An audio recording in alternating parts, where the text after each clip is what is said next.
Hello, in this video I would like to show you how to set up auto-synchronize.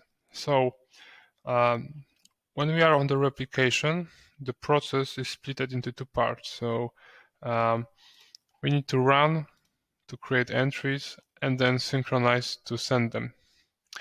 Of course, if you have set up job queue for this replication, then it's done automatically. Both parts are done automatically.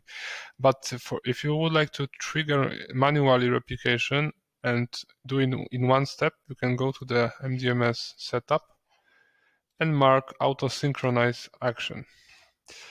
When it's marked and you run full or incremental, then entries are created and automatically sent. What is also important, if you are using one-time replication feature and you don't have mark auto synchronize, then entries will be pending. After it's marked, then they will be automatically sent.